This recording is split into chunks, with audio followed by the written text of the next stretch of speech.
The following program was produced by an independent community producer. The opinions expressed do not necessarily reflect those of the ECAT staff or board of directors.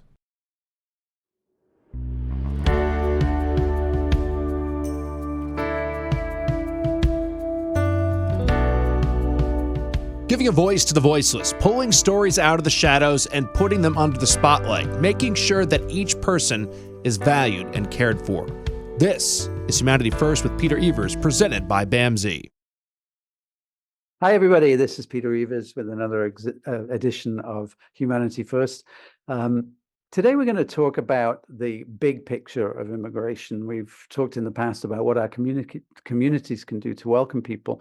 But what is it about this issue that gets everybody riled up? What is it about this issue that makes politicians turn away from the good of the country towards their own interests? It seems to happen time and time again. We've had 40 years of immigration reform, which really haven't resulted in anything that helps us move forward. This is a country of immigrants. This is a country of different opinions, of diversity, that has made this the economic bloc that essentially runs the world. And yet we still fight over the issue of immigration when the majority of us, the vast majority of us, actually came to America through that exact route. And those people who actually are native to this country have suffered at the hands of those immigrants.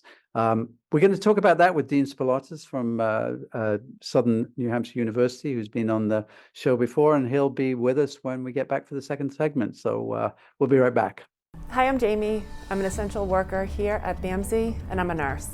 Nurses are essential here at BAMZ because as nurses, we really have the opportunity to make an impact. We have very small ratios, so we have the opportunity to really learn everything about the person served and be able to give the best care. It really serves such a great purpose for me as being a nurse and really why I came into nursing. Learn more about nursing opportunities at bamzjobs.org. Giving a voice to the voiceless, pulling stories out of the shadows and putting them under the spotlight, making sure that each person is valued and cared for. This is Humanity First with Peter Evers, presented by BAMZ. Welcome back, everybody, to Humanity First. And as promised earlier in the segment, in the first segment, Dean Spiliotes is with us again from SNHU. Dean, welcome. Thank you so much for coming back on the program. Believe it or not, you were with us in December. That's right. This is last year. It seems 5 minutes ago, and we.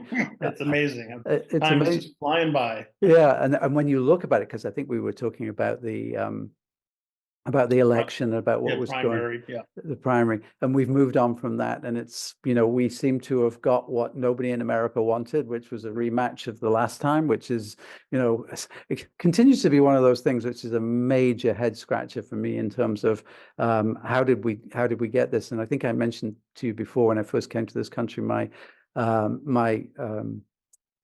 in-law, my what do you say? My wife's father. Your father-in-law. Father-in-law. Why can't I? He said, well, America and pretty much every country gets the president that they deserve. And I remember thinking as a 28-year-old, what's he talking about? Now I think I know. Yeah, well, the general election is going to be here before you know it. It'll be September, and we'll be just a few months out. Yeah, I know. And, one of the things I'd like to talk about, Dean, if that's all right, is the immigration issue, which might actually be one of those determining factors. Of course, there are, a number of things that could happen between now and November, which will blow it out the water. It's kind of interesting that there are people, maybe on the right wing, who believe that there's some sort of conspiracy. Surprise, surprise, that Biden will be replaced by somebody. And I've been reading a lot about that, and I find that kind of amusement. I mean, maybe it's going to happen, but I don't think there's a lot of evidence for that. But I think there's a couple of things that he's worried about, right? So he's obviously worried about the issue of Israel and Palestine, which is a conversation for another day and just such a hot topic. But the other one is the border. The other one is how he is being portrayed in terms of him being weak on immigration, whatever that means. In fact, his guy is about to be impeached, I think, for the second time. And that's really how important the Republicans think this is the outcome of the election. But I suppose it goes back an awful lot further than that. Certainly 40 years ago, Ronald Reagan sort of took on immigration reform in a way that he gave great fanfare to. And yet we're still here and we're still dealing with this. And I guess there's a couple of big policy questions. And, we've talked in another episode about how local communities deal with this. But the why, I think, is something that we don't talk about too much. We see thousands of people coming over the border. 60 Minutes does a big show on it, and there's a hole in the fence and people are coming through. But from a policy standpoint, from a political standpoint, is there a real will to actually fix this issue, or is there more of a will to blame the other side for their role in the fact that that we are subject to a lot of people coming into the country at the moment? Well, as is true with most things in politics, it's probably a little bit of each. I do think there is a will to get some things done. The problem is agreeing on what exactly the nature of those things are. There are just real differences between Republicans and Democrats about how you solve this issue, about how you improve the circumstances for people who are in here waiting, perhaps awaiting an asylum hearing, or who are being acclimated for the short term in the United States, how they got here, why they're here, et cetera. There's just real disagreement about that. And frankly, it is a useful political tool in some respects. And, we're in the political season now. It's a presidential election year. Our best chance for some kind of reform seemed to go out the window a few months ago when Republicans negotiated what looked like a very good, fairly comprehensive deal on immigration. Had a lot of the things that Republicans like and very few things that Democrats like. Yet Democrats were largely willing to pass it, and Joe Biden was willing to sign it. And then Donald Trump decided he'd prefer to have it as an election year issue. Saying that you need a perfect bill. Now, there's no such thing as a perfect bill, but for whatever reason, he wanted it for political reasons, and you basically saw all of his party in Congress fall in line behind him. We've been here before. I remember many years ago, Ted Kennedy and John McCain were going to get together and solve the immigration crisis with a comprehensive reform package. That fell through. I remember when Marco Rubio, the senator from Florida, was first elected to the U.S. Senate. He was going to be this fresh new voice on immigration. He was going to solve it. That never ended up working out. And here we are again. This package was not a comprehensive package. It had nothing about a pathway to citizenship or the dreamers, the people who were brought here as children. None of that. It was all really about more judges to speed up the asylum hearing process, more money for immigration and border patrols, et cetera. So it was a pretty good looking package for Republicans, but again, we're in a political year. So I think there is some will to do something, but it's just so difficult to have any real agreement between the two parties on what exactly it is that should be done. And the problem with the idea of a comprehensive package is there are so many different elements to it that everybody's going to find something to dislike. Right. So one of the hopeful things about this most recent package was that it was a fairly streamlined package. And you mentioned Secretary Mayorkas of Homeland Security being impeached. They'll have a trial in they will eventually have a trial in the Senate for him. He's not going to be removed. And the Democrats argue that this is a policy disagreement. It's not a sign of any particular high crimes and misdemeanors. Which is, if we could just focus on that for a minute, Dean, and go back to that argument about, is it just too delicious to have this as to weaponize this for one side or the other? And I'm not naive enough to think that both parties do this. That a party would walk away from what everybody believes is in the best interest of the country to score a political point. Is that new? Is that something that rings down the ages in all cultures? Because it seems to me that there is probably nobody in this country who would say we don't have a problem with immigration, whatever that is, whether it's that we're detaining people too long, whether it's we're letting too many people in. There's a spin on this for everybody, but it all comes back to it has to be fixed somehow, right? Yeah, no, I mean, I think it's not unusual to see people think in political terms or tactical terms and how these issues might be used. You saw Donald Trump for the first time in a while doing a campaign event in Grand Rapids, Michigan yesterday, and he had a podium, and I don't know if you saw the front of the podium had a sign that said Biden's border bloodbath or something to that effect. That's pretty stark imagery, but that's the kind of thing you get in an election year. And so I do think it is. Trump in particular, maybe other candidates might feel differently, but I think Trump has found it very difficult to resist as a campaign issue. Democrats think that they can make something out of this, that they can take that failure in the Senate to get that package through as a way to kind of flip this around on Donald Trump.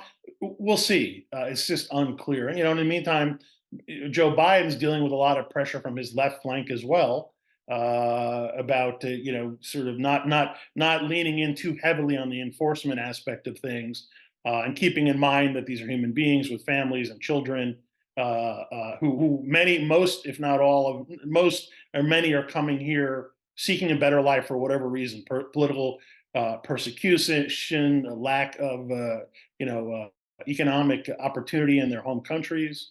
And remember, for a long time, it was American policy in general, and particularly among Democrats, to try to improve economic conditions in a lot of these Central American countries, so that people will be more willing to stay home rather than make this perilous journey up to the border. We don't hear as much about that anymore. So and there's this whole other narrative among some Republicans, particularly in the right wing, that what's really happening is that all manner of terrorists are blending in with the families coming across the southern border. And the reality is, I mean, people have a vision of all of these folks, climbing fences and sneaking through holes into the country.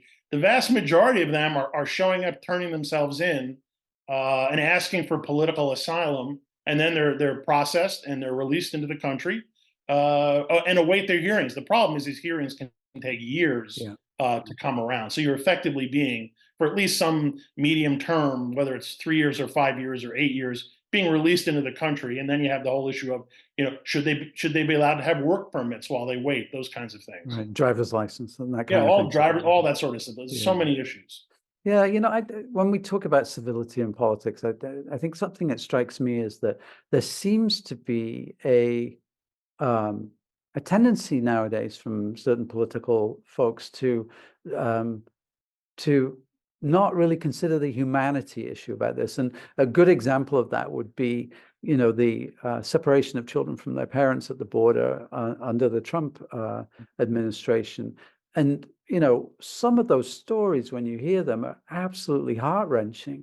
And yet that doesn't seem to strike a chord with somebody who lives in Kansas, for instance. Yeah. Well, especially when a lot of these individuals are being dehumanized. I mean, Trump has used some incredibly strong language, referring to many of them as animals and subhuman and rapists. It's just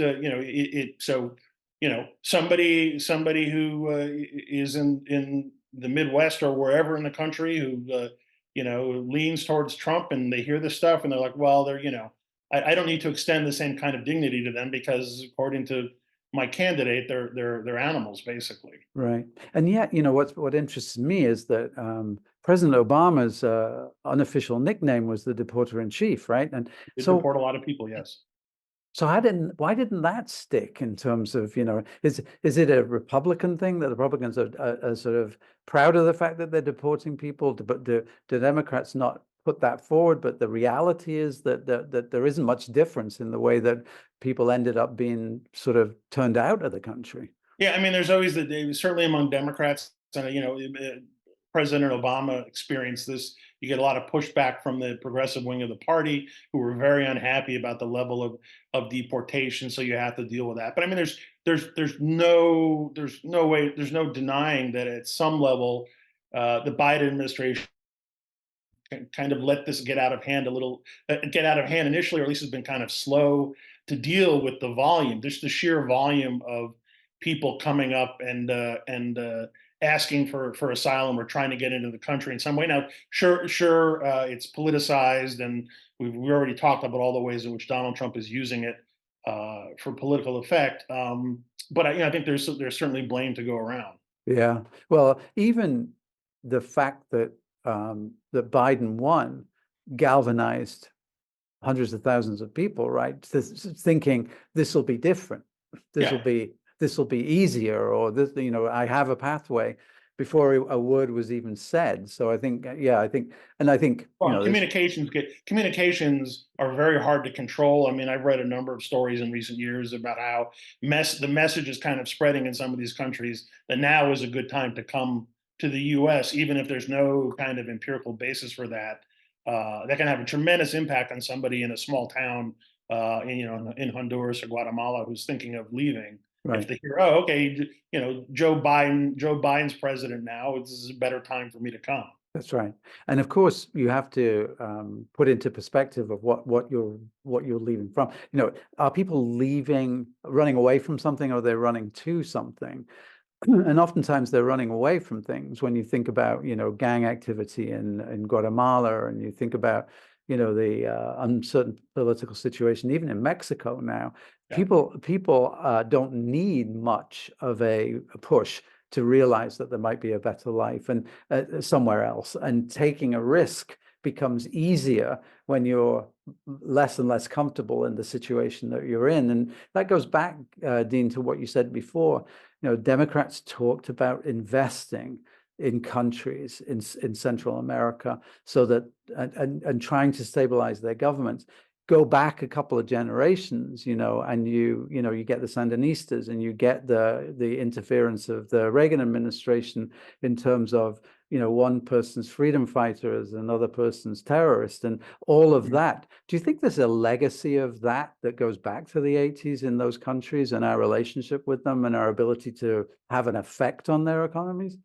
Yeah, I mean, there have been various times over the last 40 years or so where we've kind of more or less tried to invest in those economies and to help with whether it's dealing with gangs or the drug trade, or to try to make it more palatable for people to want to stay in their home countries, and it's just been very difficult. I have a friend who has family in El Salvador, and for a long time it was really dangerous to travel down there, and it's getting a little bit better now, but there's been a real kind of an authoritarian crackdown on the gangs in El Salvador. But so the crime's a little bit better there, but just incredibly dangerous. I had a family member who worked for an NGO in Central America, and they traveled with private security all the time whenever they went out into the countryside.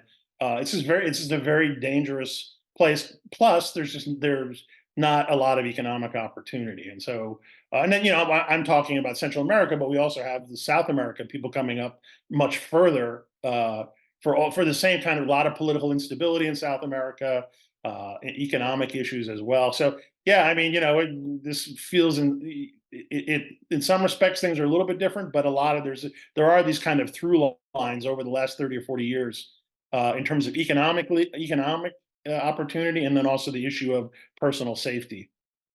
Yeah, and I think as we wrap up, Dean, there is a strange paradox here, isn't there, that we are in a period where we're finding it very difficult to hire people. The labor force seems really tight, and I can say that as an employer of people. I would be more than happy to have to fill, some of the hundreds of vacancies that I have in my organization with anybody from anywhere that you could train. And yet there is this pushback against able-bodied people who are coming into the workforce, and I've never really been able to understand that. You do hear sometimes people saying, they're coming and they're taking our jobs.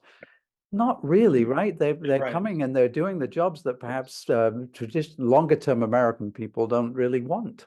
You hear that all the time. They're coming in and taking their jobs, and no, they're mainly taking jobs that a lot of Americans don't want to do. I mean, think of that road crew that was up on the Key Bridge in Baltimore when the Exactly. bridge collapsed. They were all came here from, I think, South or Central America. I've seen many interviews with farmers and people who own manufacturing facilities where they say we could not function without foreign labor to help us either do the crops or run the assembly lines or what have you. So that's just kind of part of the sort of political mythology that goes along with a lot of the kind of the underlying kind of culture war, racial war that goes hand in hand with the politics of this. Yeah, and we're right in the middle of it. And everybody says it's never been this bad, but you can bet your bottom dollar it's been this bad.